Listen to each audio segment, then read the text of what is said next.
Welcome to special live. నేను రమ్మ మండువా.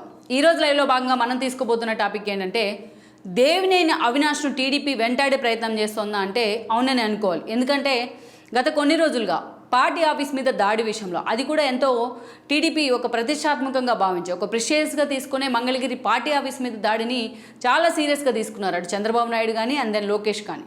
అందుకే ఆ స్థాయిలో ఈ రోజును దేవినేని అవినాష్ మీద ఫోకస్ పెట్టే ప్రయత్నం అయితే జరుగుతోంది.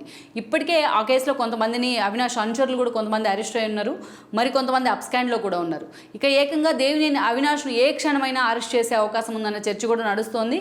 అంతేకాదు నిన్న మొన్న మనం చూసినట్లయితే ఆయన దుబాయ్ వెళ్లేందుకు ట్రై చేస్తుండగా శంషాబాద్ ఎయిర్పోర్ట్లో ఆయన పోలీసులు అడ్డుకునే ప్రయత్నం చేశారు.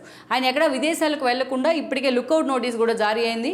ఏ క్షణమైనా అవినాష్ అరెస్ట్ అనే ప్రచారం కూడా జరుగుతూ వస్తోంది. అయితే గతంలో టీడీపీ నుంచి బయటికి వెళ్ళిన అవినాష్, గతంలో టీడీపీలో ఒక కీలక పదవిలో పనిచేసిన అవినాష్ ఈరోజు ఆ స్థాయిలో ఎందుకు టీడీపీకి టార్గెట్ అయ్యాడు అనేది చాలామందికి అర్థం కాని ప్రశ్న.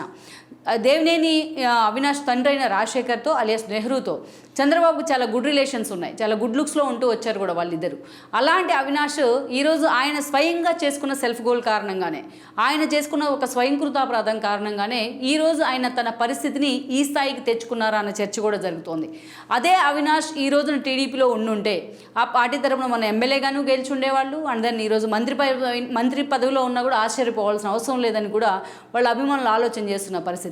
సో ఓవరాల్గా ఒక్క మాటలో మనం చెప్పుకోవాలంటే, జగన్మోహన్ రెడ్డి మాటలు నమ్మి అవినాష్ ఈ రోజున ఆ స్థాయిలో పార్టీ ఆఫీస్ మీద దాడికి వెళ్ళారా? జగన్మోహన్ రెడ్డి ప్రవోక్ చేసిన కారణంగానే దేవినేని అవినాష్ ఈ రోజున లోకేష్ను చంద్రబాబు నాయుడు ఆ స్థాయిలో టార్గెట్ చేశారా? జగన్మోహన్ రెడ్డి మాటలు నమ్మి ఆ స్థాయిలో లోకేష్ మీద, చంద్రబాబు నాయుడు మీద, ఆ పార్టీ ఆఫీస్ మీద దాడికి వెళ్ళడానికి అవినాష్ ఏమన్నా చిన్నపిల్లవాడా? సో ఈ ప్రశ్నలు అన్నీ కూడా ఈరోజు నిజంగా ఆయన అనుచరులు కూడా చాలా సీరియస్గానే హాట్ టాపిక్ అవుతూ వస్తున్నాయి.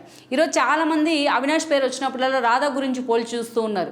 ఒక పాలిటిక్స్లోకి వచ్చిన ఒక వ్యక్తి, ఒక మంచి ఫ్యామిలీ బ్యాక్గ్రౌండ్లోంచి వచ్చిన వ్యక్తి రాజకీయాల్లో ఉంటే ఎలా ఉండకూడదు అనడానికి అవినాష్ ఒక ఎగ్జాంపుల్ అయితే, ఎలా ఉండాలి అనడానికి రాధా ఒక బెస్ట్ ఎగ్జాంపుల్గా నిలిచారు ఈ రోజున. అందుకే రంగా వాసుడికి దేవినేని వాసుడికి తేడా ఇదే అన్న చర్చ కూడా నడుస్తోంది.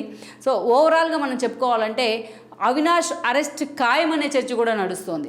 ఈ పరిణామాలన్నిటికీ కారణము జగన్మోహన్ రెడ్డి ప్రొవొకేషన్ అనే దాన్ని పక్కన పెడితే దేవినేని అవినాష్ స్వయంగా చేసుకున్న స్వయంకృతాపరాధమే. అందుకు కారణం కూడా ఉంది, దాని గురించి కూడా మనం డిస్కస్ చేసే ప్రయత్నం చేద్దాం. అయితే ఈ సిచ్యువేషన్ గురించి చెప్పుకునే ముందు గతంలో జరిగిన పరిణామాలను కూడా మనం చెప్పుకోవాలి.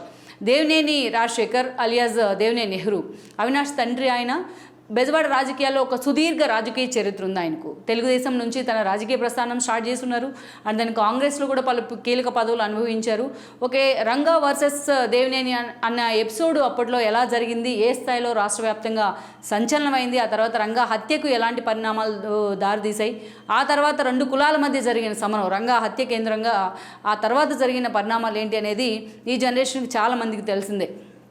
సో ఆ తర్వాత చాలా రోజుల పాటు దేవినేని నెహ్రూ కాంగ్రెస్తోనే అసోసియేట్ కూడా ఉంటూ వచ్చారు ఆయన. ఈ టీడీపీ వైపు అయితే ఆ తర్వాత రోజుల్లో చూడలేదని అనుకోవాలి. ఇక పర్టికులర్లీ 2014లో రాష్ట్ర విభజన తర్వాత కాంగ్రెస్ నలిఫై అయిపోయింది రాష్ట్రంలో. టీడీపీ అధికారంలోకి వచ్చింది. జగన్మోహన్ రెడ్డి పార్టీ ఒకవైపు ఉంది, అటు జగన్మోహన్ రెడ్డి ఫ్యామిలీ వైపు నుంచి కూడా దేవినేని నెహ్రూ ఫ్యామిలీకి ఆహ్వానం ఉంది. ఎందుకంటే అప్పటికే మోహన్ బాబు ఫ్యామిలీతో జగన్మోహన్ రెడ్డి ఫ్యామిలీకి సంబంధాలు ఉన్నాయి. మంచు విష్ణు స్వయంగా జగన్మోహన్ రెడ్డి చెల్లెల్ని వివాహం చేసుకొని ఉన్నారు. మంచు మోహన్ బాబుకు దేవినేని అవినాష్కు దేవినేని నెహ్రూ ఫ్యామిలీకి ఒక క్లోజ్ రిలేషన్స్ ఉన్నాయి. అయినా దేవినేని నెహ్రూ అటువైపు వెళ్ళలేదు, వైఎస్ఆర్సీపీ వైపు. ఆ ఎన్నికలు 2014 తర్వాత టీడీపీ అధికారంలోకి వచ్చిన ఆ ఎన్నికల తర్వాత దేవినేని నెహ్రూ టీడీపీ జెండా కప్పుకున్నారు తన కొడుకుతో పాటు. అయితే అలాంటి సిచ్యువేషన్లో కూడా ఆ స్థాయిలో చంద్రబాబు నాయుడు ఆయన గౌరవం ఇస్తూ వచ్చారు కూడా. చాలామంది అసలు ఆయన పార్టీలోకి ఎలా తీసుకుంటారని అడిగినప్పటికీ చంద్రబాబు అలాంటివి ఏవి పట్టించుకోకుండా గత విభేదాలను అన్నింటినీ పక్కన పెట్టి నెహ్రూను పార్టీలోకి తీసుకునే ప్రయత్నం చేశారు. అయితే కొద్ది రోజులకే అనారోగ్య కారణాలతో దేవినేని నెహ్రూ చనిపోవడం జరిగింది. ఆయన మరణం తర్వాత కూడా ఎలాగైతే ఎర్రంనాయుడు మరణం తర్వాత రామ్మోహన్ నాయుడు దగ్గరికి తీసే ప్రయత్నం చేసి ఈరోజు రామ్మోహన్ నాయుడు ఆ రోజు చంద్రబాబు నాయుడు రాజకీయాలకు తీసుకొస్తే in the span of 10 years ఈరోజు రామ్మోహన్ నాయుడు కేంద్ర మంత్రిగా ఉన్నారు డైరెక్ట్గా. సో అలా అవినాష్ కూడా తన తండ్రి చనిపోయిన తర్వాత చంద్రబాబు నాయుడు మాట విని ఆ రోజున ఇప్పటి వరకు అలాగే ఉండుంటే అవినాష్ కూడా ఎక్కడో ఉండేవాళ్ళు కూడా. సో ఈరోజు అవినాష్ తన తండ్రి మరణం తర్వాత చంద్రబాబు నాయుడు నిజంగానే ఆయన దగ్గరికి తీసే ప్రయత్నం చేశారు. లోకేష్ కూడా అదే స్థాయిలో అవినాష్కు ప్రయారిటీ ఇచ్చారు. దానిలో భాగంగానే మనం చూసినట్లయితే అవినాష్కు తెలుగు యువత బాధ్యతలు కూడా ఇవ్వడం జరిగింది, అత్యంత కీలకమైన తెలుగు యువత బాధ్యతలు. పలు ఇష్యూల మీద కూడా అవినాష్ అలాగే ఫైట్ చేస్తూ వచ్చారు. అటు అధిష్టానం దగ్గర కూడా అంతే మార్కులు కూడా కూడా కొట్టేశారు. అలాంటి అవినాష్ మీద నిజంగానే చంద్రబాబు సీరియస్గా ఫోకస్ పెట్టారు. ఆ రోజు చూసినట్లయితే గుడివాడ సీటు అనేది చంద్రబాబు నాయుడుకు ఒక కొరకరాని కొయ్యగా మారింది. ఎందుకు? Because of Kodali Nani. అప్పటికి ఆయన అక్కడ 3 సార్లు గెలుచున్నారు.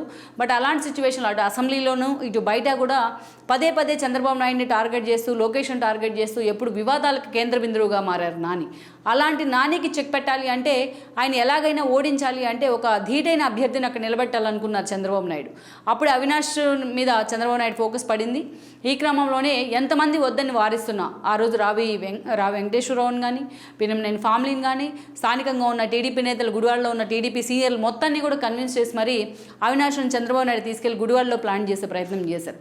దెన్ అవినాష్ అక్కడి నుంచి పోటీ చేస్తే కొడాలి నాని చేతిలో డిపాజిట్లు కూడా దక్కించుకోలేకపోయినారు 2019 ఎన్నికల్లో.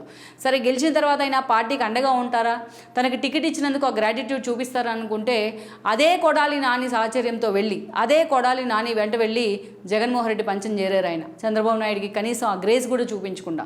అయితే చేరిన కొద్ది రోజుల్లోనే అదే స్థాయిలో అవినాష్ కూడా వెయిట్ పెరుగుతూ వచ్చింది జగన్మోహన్ రెడ్డి దగ్గర. అది ఏ స్థాయిలోకి వెళ్ళిందంటే, జగన్మోహన్ రెడ్డి దగ్గరికి వితౌట్ అపాయింట్మెంట్ వెళ్ళగలిగిన వైఎస్ఆర్సీపీ నేతలు ఉన్నారు కొద్దిమంది, అతి కొద్దిమంది ఉన్నారు. అలాంటి నేతల్లో అవినాష్కి అలాంటి అవకాశం దక్కింది, ఆయన టీడీపీ నుంచి వచ్చినా సరే.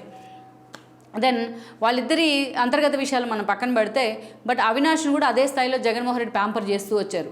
ఇక ఏ ఇష్యూ వచ్చినా ఓ కొడాలి నాని తరహాలో, ఒక వంశీ తరహాలోనే అవినాష్ రెచ్చిపోయేవాళ్ళు. తాను రేస్లో వెనకపడుతున్నాను అనుకున్నారా, లేకపోతే ఇంకేమైనా కారణాలు ఉన్నాయో కానీ అలాగే అనేక సార్లు తన దూకుని ప్రదర్శిస్తూ వచ్చారు. ఏ నోటితో అయితే చంద్రబాబు తనకు పదవులు ఇచ్చి టికెట్ ఇచ్చే ప్రయత్నం చేశారో, అదే నోటితోని అనేక సార్లు చంద్రబాబు నాయుడిని, లోకేష్ని తిడుతూ హేళన చేస్తూ ఆయన రోడ్డెక్కే ప్రయత్నం కూడా చేశారు. ఇదంతా ఒక ఎత్తు అయితే, ఏకంగా పట్టాభి లాంటి వాళ్ళకి ప్రెస్ మీట్ పెడతాం, జగన్మోహన్ రెడ్డి కొన్ని కమెంట్స్ చేయడం, దానికి పోటీగా జగన్మోహన్ రెడ్డి కూడా వైసీపీ శ్రేణులు ప్రొవోక్ చేసే ప్రయత్నం చేయడం. ఈ క్రమంలోనే అవినాష్ ఏకంగా పార్టీ ఆఫీస్ మీద దాడికి వెళ్ళారు తన అనుచరులను తీసుకొని. ఇది ఒక ప్లాన్ ప్రకారమే జరిగిందనేది అందరికీ తెలుసు. అది హైవే మీద ఉంటుంది, విజయవాడ టు చెన్నై హైవే మీద ఉంటుంది. అది మంగళగిరి పార్టీ ఆఫీస్ రోడ్డుకి పక్కనే ఉంటుంది. అలాంటి పార్టీ ఆఫీస్ మీద ఏకంగా ఒక 50 కార్లతో వచ్చి అక్కడ డైరెక్ట్ సీసీ కెమెరాల్లో ఫుటేజ్ అంతా కూడా రికార్డ్ అయింది. పార్టీ ఆఫీస్ని ధ్వంసం చేసి, గేట్లు పగలగొట్టి, అడ్డొచ్చిన ఎంప్లాయీస్ మీద దాడి చేసి, అడ్డొచ్చిన నేతల మీద దాడి చేసి, ఎన్టీఆర్ విగ్రహం మీద దాడి చేసి, సో ఇలా ఆ రోజు ఒక అరాచకానికి పరాకాష్ఠగా చేశారు వైఎస్ఆర్సీపీ శ్రేణులు, అవినాష్ అనుచరులు కూడా. అది అందరికీ తెలిసిందే. అందుకే చంద్రబాబు నాయుడు ఎక్కడా కూడా దాన్ని ఇప్పటి వరకు అక్కడ క్లీన్ చేయకుండా, అది ఎప్పటికీ ఆ పార్టీ శ్రేణులకు గుర్తుండాలి, దాన్ని పించి చేస్తూనే ఉండాలి జగన్ పరిపాలన అని చెప్పేసి దాన్ని మొన్నటి వరకు అంతే ఉంచారు ఆయన. ఎక్కడా దాన్ని ఆ గ్లాసులను కూడా, పగిలిన గ్లాసులను కూడా తీయకుండా. సో అలా ఆ స్థాయిలో ఒక వైఎస్ఆర్సీపీకి పీక్స్లోకి వెళ్ళింది వైఎస్ఆర్సీపీ అంటే ఆ ఇష్యూలోనే. ఎందుకంటే పార్టీ ఆఫీస్ మీదే ఎప్పుడు కూడా టీడీపీ చంద్రబాబు నాయుడు కానీ, అంతకుముందు ఎన్టీఆర్ హయాంలో కానీ ప్రజలే సమాజమే దేవాలయం, ప్రజలే మా దేవుళ్ళు అని చెప్తూ ఉంటారు. వాళ్ళ ట్యాగ్ లైన్ కూడా అది. ఆ పార్టీ ఆఫీస్ని కూడా ఎప్పుడూ మాకు ఒక దేవాలయం అంటూ వాళ్ళు మాట్లాడుతూ ఉంటారు. అలాంటి పార్టీ ఆఫీస్ మీదే ఏకంగా దాడి జరిగిన తీరును మాత్రం డైజెస్ట్ చేసుకోలేని పరిస్థితుంది ఆ రోజున టీడీపీ శ్రేణులు కానీ అంతా. ఒక భయం కపితుల్ని చేయడంలో, డిమోరలైజ్ చేయడంలో పార్టీని కొంతమేరకు వైఎస్ఆర్సీపీ సక్సెస్ అయింది. ఆ పార్టీ ఆఫీస్ మీద దాడి చేసింది అవినాష్ అనేది అప్పటి నుంచి ఉన్న చర్చ, అప్పటి నుంచి ఉన్న కొన్ని ఆధారాలు కూడా ఉన్నాయి టీడీపీ దగ్గర. బట్ ఈరోజు మొన్న చూసినట్లయితే ఇక జగన్మోహన్ రెడ్డి మొన్న ఎన్నికల్లో తూర్పు ఇన్ఛార్జిగా నియమించారు ఆయన్ని. అటు నుంచి చూస్తే టీడీపీ తరఫున తూర్పు నుంచి గద్దె రామ్మోహన్ అప్పటికే సీనియర్ ఎమ్మెల్యేగా ఉన్నారు, అక్కడి నుంచి పోటీ చేయడం జరిగింది. ఇక కేసీఆర్ నాని ఎప్పుడైతే పార్టీ నుంచి వెళ్ళిపోయినారో అప్పటి నుంచి కేసీఆర్ నాని తన గెలుపు కంటే, ఎంపీగా తాను గెలవడం కంటే తూర్పు నుంచి అవినాష్ గెలిపే ముఖ్యంగా ఆయన టార్గెట్ పెట్టుకున్నారు. ఆయన పెట్టుకోలేదు, జగన్మోహన్ రెడ్డే కేసీఆర్ నానికి టార్గెట్ పెడతాం జరిగింది. ఎందుకంటే ముందుగా అవినాష్ గెలుపు మీద ఫోకస్ పెట్టమని. పాపం కేసీఆర్ నాని తాను 3 సార్లు, అంతకుముందు గతంలో 2 సార్లు ఎంపీగా పోటీ చేసినా ఆ స్థాయిలో తాను ఫోకస్ పెట్టి ఉంటారు తన కాన్స్టిట్యున్సీ మీద. బట్ అవినాష్ కాన్స్టిట్యున్సీ మీద ఆ స్థాయిలో ఫోకస్ పెట్టి అసలు తాను విజయవాడ ఎంపీగా కాదు తూర్పు ఎమ్మెల్యేగానే పోటీ చేస్తున్నా అన్నంతగా ప్రచారం చేశారు. పాపం తన కూతురు శ్వేత కూడా ఆయన తరపున ప్రచారం చేసింది. అంతమంది ప్రచారం చేసినా దేవినేని అవినాష్ గద్దె రామ్మోహన్ చేతిలో మొన్న ఓడిపోవడం జరిగింది. లాస్ట్ మినిట్ వరకు కూడా టికెట్ ఉంటుందా లేదా అని చర్చ జరిగినా బట్ జగన్మోహన్ రెడ్డి కన్సర్న్ మాత్రం చూపించారు ఆ విషయంలో అవినాష్ మీద. సో అవినాష్ ఓడిపోయినారు మొన్నటి ఎన్నికల్లో. దాన్ని ఈ రోజున చూసినట్లయితే టీడీపీ ఒక్కొక్కటిగా, లోకేష్ రెడ్ బుక్ పేరుతో కావచ్చు, టీడీపీ ఒక్కొక్కటిగా అధికారికంగా వైఎస్ఆర్సీపీ ఎమ్మెల్యేలు జగన్మోహన్ రెడ్డి అండ చూసుకొని చేసిన అకృత్యాలను బయటికి తీసే ప్రయత్నం చేస్తోంది. దానిలో భాగంగానే ఒక పిన్నెల్లి ఉన్నారు జైలుకి ఆల్రెడీ ఈవీఎంస్ విషయంలో. అండ్ దాన్ని ఈరోజు చూసినట్లయితే అవినాష్ మీద ఏకంగా కేసు ఫైల్ అయింది, ఆయన అనుచరులు అరెస్ట్ అయినారు, ఆయన లుకౌట్ నోటీస్ జారీ చేసి ఎక్కడ కూడా ఏ దేశానికి వెళ్లకుండా కూడా బ్లాక్ చేసిన పరిస్థితి అయితే ఉంది. ఏ క్షణమైనా ఆయన అరెస్ట్ అంటూ కూడా వస్తున్న వార్తలతో ఇప్పటికే ఆయన వైఫ్ అటు లోకేష్ చంద్రబాబు నాయుడుతో రాయబారం కూడా నడుపుతూ ఉన్నారు. అరెస్ట్ చేయొద్దు అంటూ రిక్వెస్ట్ చేస్తున్నారన్న చర్చ ఉంది. ఇటు తన తండ్రికి చాలా క్లోజ్ అసోసియేట్ అయిన బుచ్చి చౌదరి లాంటి వాళ్ళతో కూడా దేవినేని అవినాష్ తన అరెస్ట్ చేయొద్దు, కేసులు పెట్టొద్దు అనే విధంగా రిక్వెస్ట్ చేస్తున్నారనే చర్చ కూడా జరుగుతోంది. మొత్తానికైతే అవినాష్ని ఒక మాటలో చెప్పాలి అంటే ఒక అష్టదిగ్బంధం చేసే ప్రయత్నం చేస్తోంది ఈ రోజున టీడీపీ. ఆ స్థాయిలో పార్టీ ఆఫీస్ మీద దాడి చేయడం ద్వారా మొత్తం రాష్ట్ర వ్యాప్తంగా ఉన్న క్యాడర్ డిమోరలైజ్ అయ్యే విధంగా ఆయన వ్యవహరించిన తీరు కానీ, అంత ధైర్యంగా పార్టీ ఆఫీస్ మీద దాడి చేస్తే ఆ రోజు కేవలం గ్లాస్లో లేకపోతే గోడలో గేట్లో ఇరిగిపోయినాయి, 2-3 తలలు పగిలాయి. అదే పార్టీ మొత్తం ఎంప్లాయీస్ మీద దాడి జరిగి అదే వాళ్ళకి ఏమైనా అయ్యుంటే, అదేవిధంగా అక్కడ నేతలు ఉంటే వాళ్ళకేమైనా అయ్యుంటే అన్న చర్చ కూడా ఆ రోజు చాలా సీరియస్ అయింది. చంద్రబాబు నాయుడు దీని తర్వాత రాష్ట్రపతిని కూడా కలిసే ప్రయత్నం చేశారు, గవర్నర్ కూడా కలిసే ప్రయత్నం చేశారు. సో అందుకే అవినాష్ మీద చాలా గన్నవరంలో ఎలాగైతే పార్టీ ఆఫీస్ తగలబెట్టినందుకు వంశీ బుక్ అవుతూ ఉన్నారో, అవినాష్ మీద కూడా ఆ స్థాయిలో ఫోకస్ పెట్టే ప్రయత్నం అయితే జరుగుతుంది, అటు లోకేష్ కానీ ఇటు చంద్రబాబు నాయుడు కానీ. అందుకే అన్ని ఆధారాలను ఈరోజు ఏడీ పక్కాగా సేకరించి మరీ ఆయన మీద కేసు పుట్టప్ చేసిన పరిస్థితి అయితే ఉంది. మొత్తానికైతే రేపో మాపో అవినాష్ అరెస్ట్ తప్పదన్న వార్తలు అయితే వస్తున్నాయి. ఇక్కడే ఒక చర్చ జరుగుతోంది. ఎలాగైతే అటు రంగా వారసుడైన రాధ కానీ ఇటు నెహ్రూ వారసుడైన అవినాష్ కానీ ఏజ్లో కొంచెం రాధానే పెద్దోడు అయి ఉండొచ్చు, కానీ రాజకీయాల్లో ఎలా ఉండాలి, ఒక లెజెండరీ వారసులుగా వచ్చిన వీళ్ళిద్దరూ కూడా రాజకీయాల్లో ఎలా ఉండాలి అనడానికి రాధా ఎగ్జాంపుల్గా నిలిస్తే, అటు ఎంతోమంది తన టీడీపీలో జాయిన్ అయ్యే సమయంలో ఎంతోమంది విమర్శించినా వాటిని చాలా పాజిటివ్గా తీసుకుంటూ అందరికీ సర్ది చెప్పి కమ్మ కాపు మధ్య ఉన్న సామాజిక వర్గాల మధ్య ఉన్న కాన్ఫ్లిక్ట్ చెక్ పెట్టే ప్రయత్నం చేసి సక్సెస్ అయ్యారో రాధా, అలా ఎలా అయితే రాజకీయాల్లో ఉండాలి అనడానికి రాధా ఒక బెస్ట్ ఎగ్జాంపుల్గా నిలిస్తే, ఎలా అయితే రాజకీయాల్లో ఉండకూడదు అనడానికి అవినాష్ ఒక బెస్ట్ ఎగ్జాంపుల్గా నిలిచారు. తనకు తల్లిపాలు దాగి రొమ్ము గుద్దే విధంగా, తను కాంగ్రెస్ నుంచి వచ్చినా తన అందలం ఎక్కించిన చంద్రబాబు నాయుడునే కాలుతో తన్నే విధంగా ఈరోజు అవినాష్ వ్యవహరించిన తీరు మాత్రం నిజంగా ఆ నెహ్రూ అభిమానుల్లో కూడా చాలా సీరియస్గా చర్చకైతే కారణమవుతోంది. అందుకే వీళ్ళిద్దరిని రంగా వారసుల్ని ఈరోజు నెహ్రూ వారసుల్ని ఇద్దరు కంపేర్ చేసుకుంటున్నారు బెజవాడ ప్రజలు కూడా, ఎలా ఉండకూడదు రాజకీయాల్లో, ఎలా ఉండాలి ఒక ఐడియల్గా అనేది.